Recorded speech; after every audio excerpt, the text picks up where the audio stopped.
Deportivo Alavés defeated FC Barcelona 2-1 at Mendizorroza, a result that immediately reshaped the narrative of their long-standing rivalry.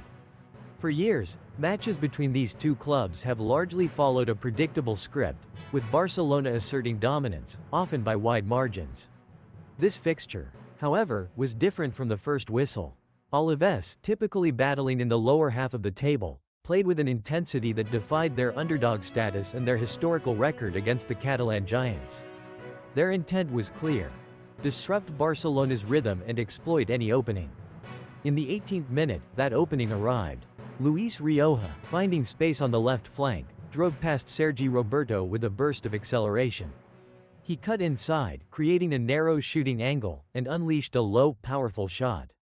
The ball threaded past Ronald Araujo's outstretched leg and beat Marc-Andre ter Stegen at his near post.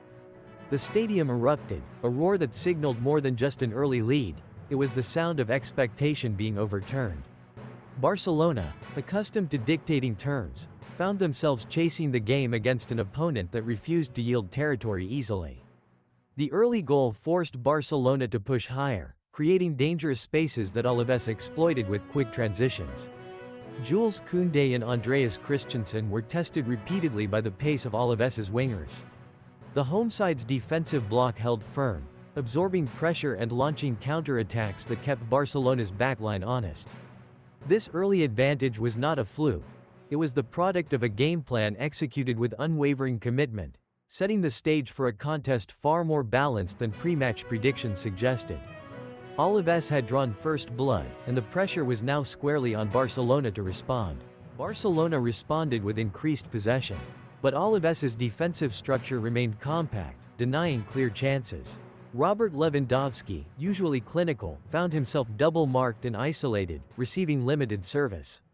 Pedri and Gavi attempted to thread intricate passes through the congested midfield. But Alavés midfielders, particularly Antonio Blanco and John Garidi, were relentless in their pressing and interceptions, breaking up play before it reached dangerous areas. The first half ended with Alavés still holding their unexpected lead, a testament to their disciplined performance and Barcelona's frustration. The second half began with Barcelona pushing even harder, their urgency palpable. In the 53rd minute, a moment of individual brilliance broke Alavés's stubborn resolve. Frenkie de Jong, receiving the ball just outside the box, played a quick 1-2 with Lewandowski, splitting two Alavés defenders with a perfectly weighted return pass.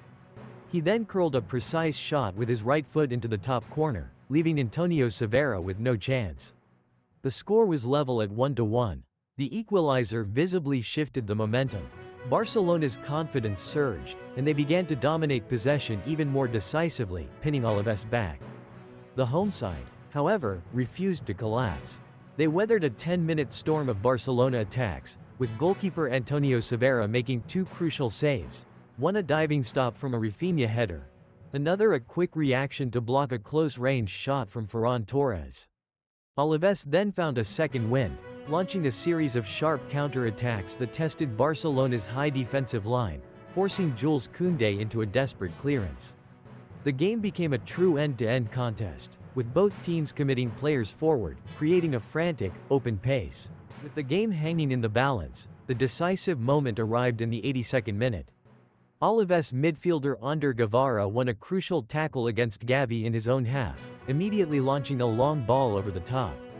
Kike García, who had been a constant threat with his tireless running, outpaced Andreas Christensen, latching onto the pass just inside the penalty area. With only ter Stegen to beat, Garcia calmly slotted the ball past the onrushing goalkeeper, finding the bottom left corner.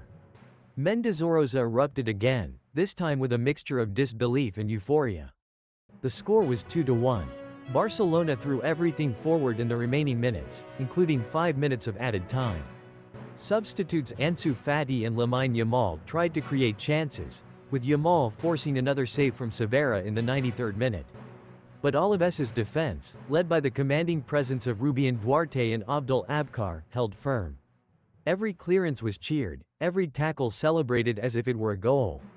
The final whistle blew, confirming one of the season's most significant upsets.